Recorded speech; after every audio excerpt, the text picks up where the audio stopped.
I now give the floor to His Excellency Simon Coveney, Deputy Prime Minister of Ireland.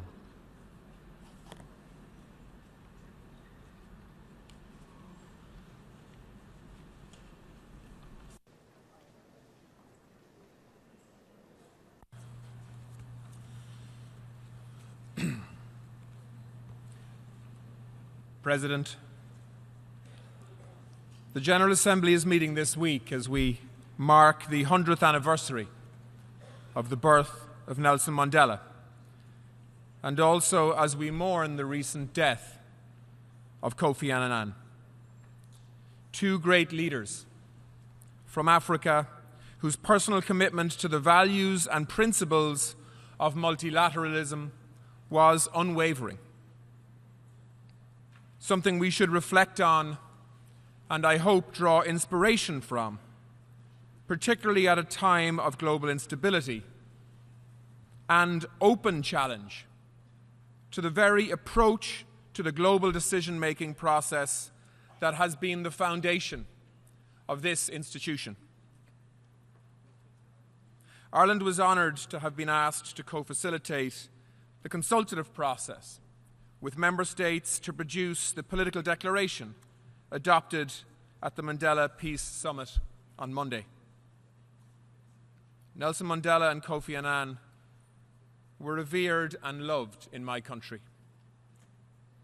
To do justice to their legacy, we must renew our efforts to actively work for a culture of peace, of tolerance, and of respect for human dignity globally. Is that not fundamentally what the UN should be about today? Can we not challenge ourselves to use the Peace Summit and this UN General Assembly week to strive, with the courage and humility which marked them out, for the type of world that Mandela and Annan envisaged and fought for? In truth, we must do better, much better than we are currently doing, to live up to the aspirations that they represented. Geographically, Ireland is a small island on the western edge of Europe.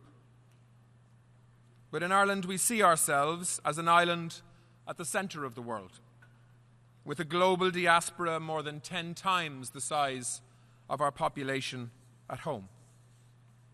We have learned that in an interdependent world, the challenges of our time do not respect geographic boundaries. Finding solutions is surely now a shared responsibility, whether you are a small Polynesian island or whether you are a superpower. We all breathe the same air. This sense of shared responsibility guides Ireland's view of the world and the part that we are trying to play in it. Almost a century ago, Ireland became an independent state, escaping a history of colonialism. Ours is far from a unique story, but it is one which allows us, I hope, to empathise with so many of you represented in this room. Like the UN itself, we were born out of conflict. It has shaped how we view the world and our responsibilities now as global citizens. Our membership of the UN has played and continues to play a major part in our development. We not only support a fair, rules-based order in international affairs, but we exist, survive, and prosper because of that. And we see no viable alternative to that approach. In peacekeeping, disarmament, sustainable development, climate, nutrition, human rights, and humanitarian assistance, we have striven to match our words with actions and with increased funding, supporting multilateral structures. While the system has flaws, of course, and always needs improvement and modernisation, Ireland is convinced that there is no other way to meaningfully address the common opportunities and threats that face us all. For Ireland, and I suggest for many of you, particularly from smaller member states, multilateralism strengthens our independence, strengthens our self-confidence, and strengthens our security rather than diminishes it. So, if you, like Ireland, believe in multilateralism, now is the time to fight for it across the UN system, including with powerful countries, which have traditionally played great leadership roles within this institution. We surely cannot, and I will never, defend a logic that views multinational engagement as an abdication of national leadership or as a loss of influence on the international stage. We urgently need global leadership now, which galvanizes global support through strength of argument as opposed to an economic or military strength, which leads to finding solutions to our collective problems, to raise living standards for everybody, in particular those furthest behind. We must start believing in a world where solidarity is just as important, if not more important, than sovereignty. A world where we live in each other's shelter and not in each other's shadow. We need, and in my view, we must demand on weeks like this one, positive outward-looking leadership by the great powers of the United Nations, particularly powers which traditionally have been indispensable, if imperfect, forces for good across the world.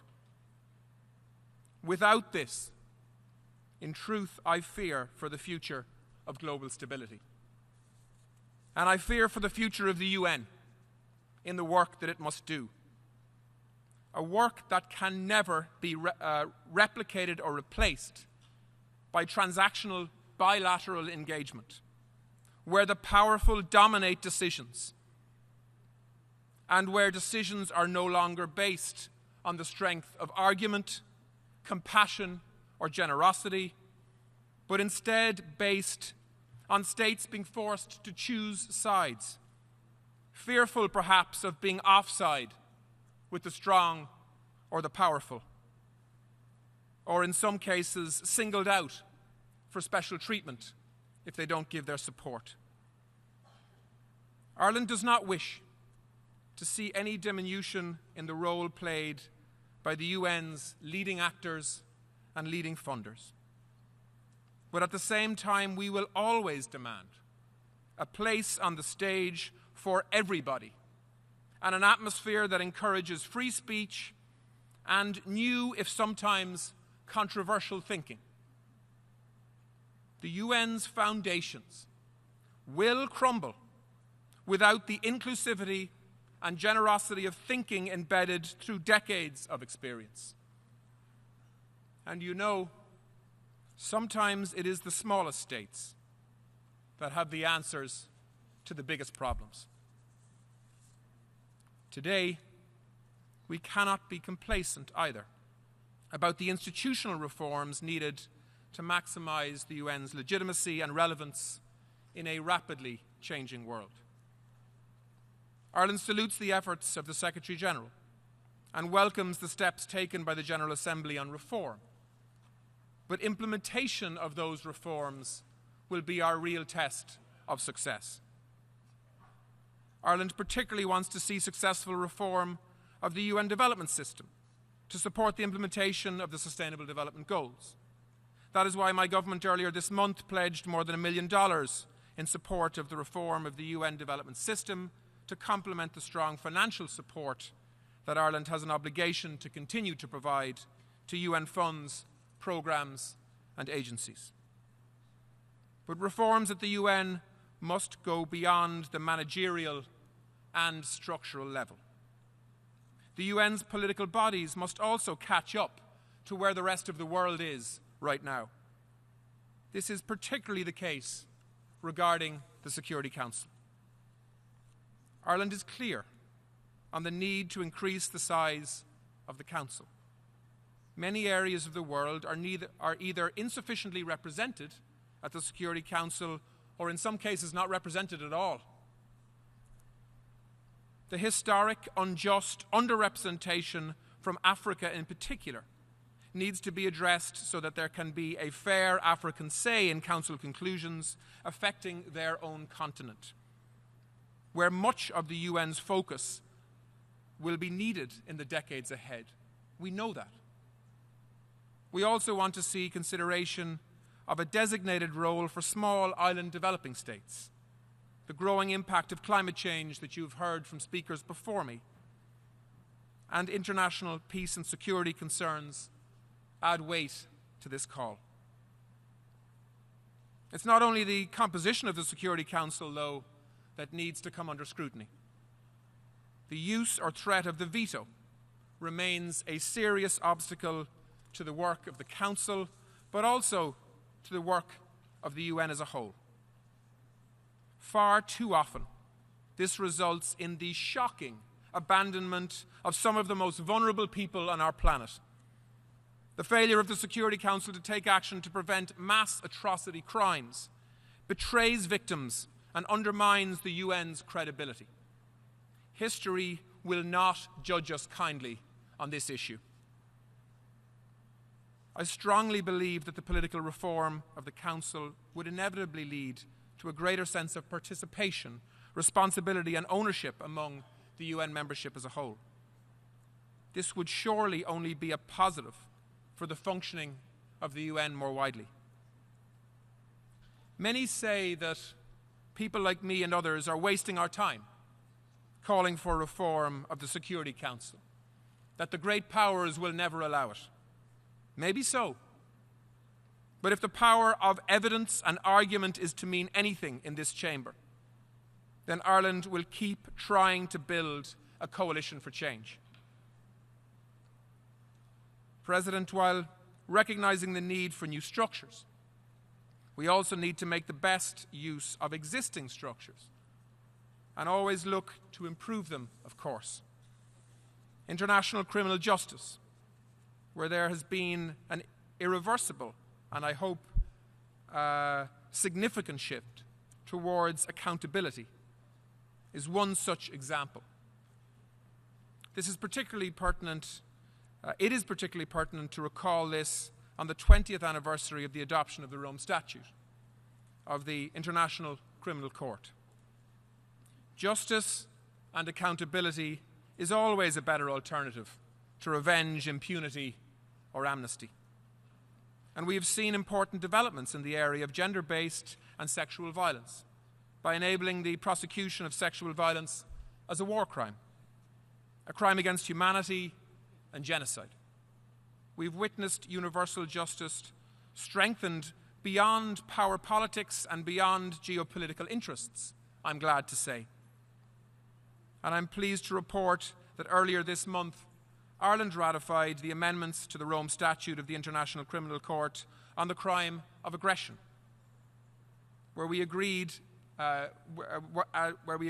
in Kampala. Yesterday, I lodged the instrument of the ratification with the UN Secretary General. President Ireland welcomes the level of ambition at the heart of the Secretary General's new disarmament agenda. We hope this will be a turning point in the current challenges facing disarmament and arms control processes. Ireland is proud of the historic role we played in the development of the Non-Proliferation Treaty in the last century. The NPT demonstrates what states can achieve together in the spirit of peace and cooperation. However, we also have a responsibility to remain ambitious in the pursuit of the total elimination of nuclear weapons. Our efforts to promote the adoption of the Treaty on the Prohibition of Nuclear Weapons continues, I hope, to reflect this. Ireland, like many in this room, are deeply concerned by the persistent use of explosive weapons in populated areas in armed conflicts around the globe. Civilian populations continue to bear the brunt of armed conflicts. and we must redouble our efforts to fulfill the Secretary General's call to address this challenge in a more comprehensive way than we have to date.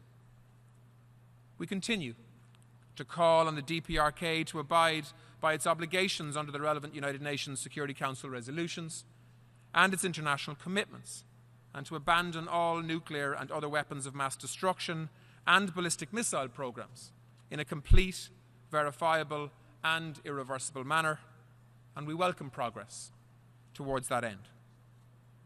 President, Ireland's multilateralism runs deep through our commitment to UN peacekeeping. Our contribution to UN peacekeeping operations enjoys a special place in the heart of Irish people. This year marks the 60th anniversary of Ireland's participation in UN peacekeeping missions. For 6 decades, tens of thousands of Irish women and men have worn blue helmets and berets on UN peacekeeping operations, particularly on missions in Africa and in the Middle East.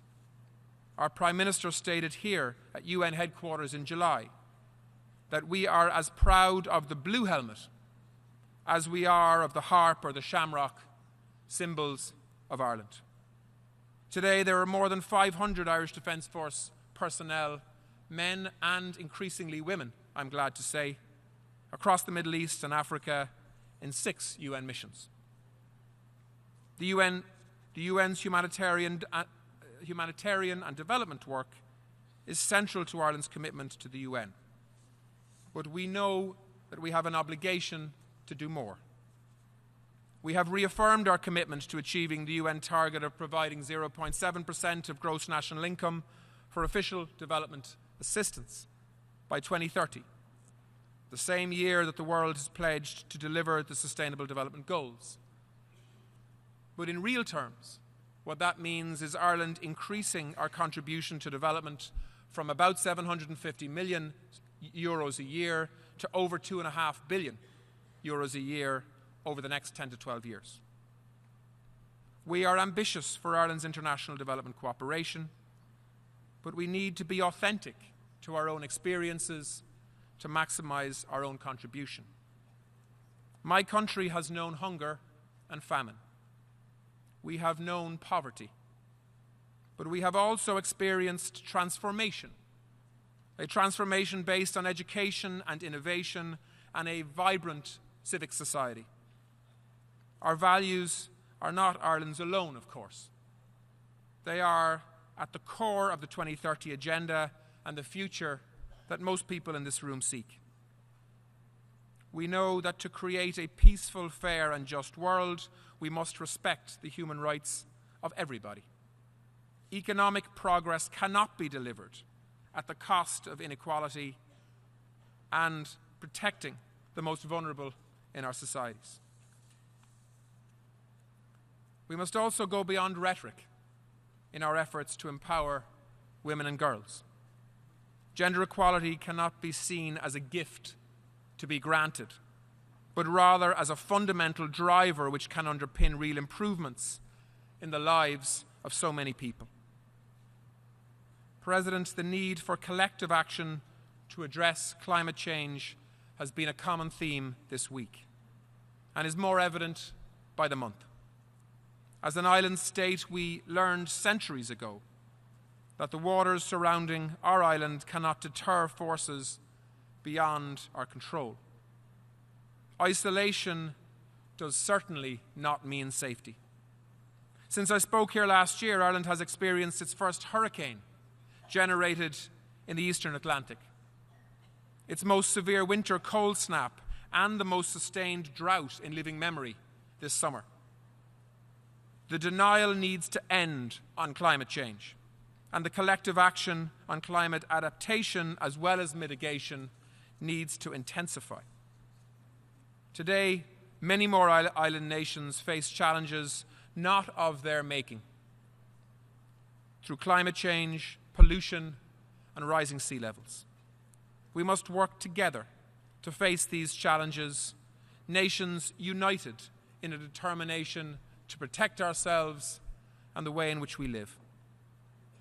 More broadly, the scale of the humanitarian crisis facing the international community cannot be overstated. Over 134 million people around the world are in need of humanitarian assistance and protection, with conflict the single greatest driver of this need. As a country committed to the humanitarian principles, we will continue contributing to international efforts to ease the plight of civilians suffering the impact of conflicts in places like South Sudan, the Central African Republic, Syria, Yemen, Palestine, and unfortunately in many other parts of the world. Over 68 million people have been forcibly displaced from their homes worldwide, with over 25 million cross-border refugees today. I'm very conscious that a huge majority of displaced people are being sheltered in countries already experiencing high levels of vulnerability and poverty, and that this is placing a huge strain on already very limited resources. Ireland will continue to support refugees and vulnerable host communities, but I want to particularly acknowledge the generosity of many states and the extraordinary burden that they are carrying today. States like Bangladesh, Ethiopia, Egypt, Jordan, Kenya, Lebanon, Pakistan, Turkey, and Uganda, and many more. These countries are hosting enormous numbers of people displaced by conflicts in neighboring regions, and we need to do more to help them. Bangladesh is now host to the world's largest refugee camp, sheltering over 1 million refugees. In the year since I last addressed you, this camp has swelled with hundreds of thousands of Rohingya refugees fleeing appalling violence in their neighbouring home state. The Rohingya must be assured a safe, voluntary, dignified, and sustainable return. And the international community must insist on an end to impunity for the appalling acts of violence that have come to light and ensure accountability for the crimes that have been committed. President, because of Ireland's experience of prolonged, intractable conflict, but also a successful peace settlement, the Israel-Palestine conflict and lack of progress on a peace agreement has been a big foreign policy priority for me and for the Irish government for many years. Ireland's own experience shows that even decades-long conflicts do have a turning point. Sometimes that turning point comes unexpectedly, and sometimes it happens quickly. Peace is a process. It is not a moment. To bear fruit, that process requires untiring work and commitment. And we all surely realize by now that forced outcomes with winners and with losers can never be a basis for a lasting peace. From all my visits to the Middle East, I know that the current situation serves the interests of neither people. But I'm also conscious that the burden of being under occupation is the heavier one. Settlement construction underlies this and is causing even greater damage to the prospects for peace. Ireland, like many, is very conscious of the threat to the small Bedouin village of Khan al-Atmar and other strategically located West Bank villages. Let me say this very clearly. What happens there will tell us much about whether we can count on a real commitment to negotiating a two-state solution from those involved. The situation in Gaza also is simply untenable. And the 1.9 million people living there desperately need the decade-long blockade to end so that they can start to rebuild normal lives, so that teenagers can reject the twisted promises of radicals and look to the future with some hope. They also need countries which fund terrorist activities, chaos, and mismanagement in Gaza to halt this unwelcome interference without any further delay. When I visited Gaza, I was struck by how much people there rely on the efforts of UNRWA, both to meet basic needs like education and healthcare, but also to know that they are not forgotten. They are not forgotten by countries around the world. I am proud that Ireland is such a long-standing supporter of UNRWA, not just in Gaza, but in the West Bank and across the region in Jordan and in Lebanon too. Ireland will continue that assistance and has increased our contribution to €7 million for this year, and I hope before the end of the year we'll add even more to that, recognising the financial pressures. I greatly regret recent cuts to UNRWA funding announced by the United States. And can I say that I plead with those in power to reconsider the consequences of their decisions in this regard. Reform of UNRWA may be needed, but surely it should happen in the context of a peace deal and a functioning Palestinian state in the future. Shutting off funding now is simply adding to the turmoil of current pressures and hardship, where UNRWA cuts are interpreted, certainly locally on the ground, as a collective punishment targeting women and children as well as men. How does increasing the misery of Palestinians not empower the radicals who want to poison the minds of the hopeless, the angry, the young Palestinians, and destabilize the moderate political leadership who are committed to a lasting peace? A people who have been downtrodden for decades will not be forced or pressurized into negotiating through enforced hardship or humiliation. The human soul simply does not work that way. And how many examples of that do we need to learn that lesson? Without hope or dignity, minds close to the compromises that we all know are necessary for a final settlement and for peace. I believe that there is a way forward in the Middle East, with American leadership, but also with support and involvement of other countries that can help to broker a peace deal between an Israel that justifiably demands security in any future deal, but also a Palestinian people who dream of their own country and state. Ireland, I know, is a small player in all of this, but we will continue to advocate honestly for progress and justice as a friend of both Israel and Palestine.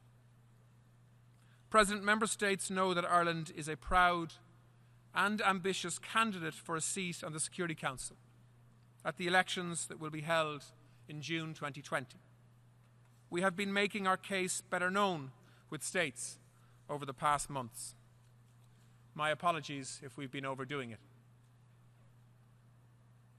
We Irish are by nature bridge builders and talkers, but we listen too to all sides and work to build collective solutions to our global challenges. We are committed to hearing and heeding the voices of all of you to forge consensus and common purpose. We think independently. Our path is very much our own. We bring no partisan agenda to the table. We are here to serve the wider good and to support the UN, and will always fight for a multilateral system that works for all, in particular the small and the weak. And we will be courageous when the UN and all of you need courage and leadership from the Security Council. Empathy, partnership, and independence will guide us.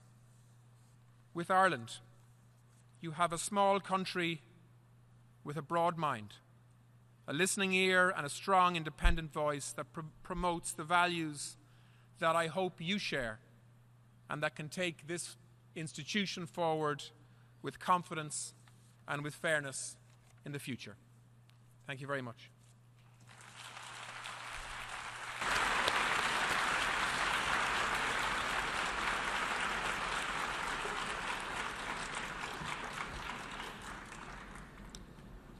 I thank the Deputy Prime Minister of Ireland for his statement.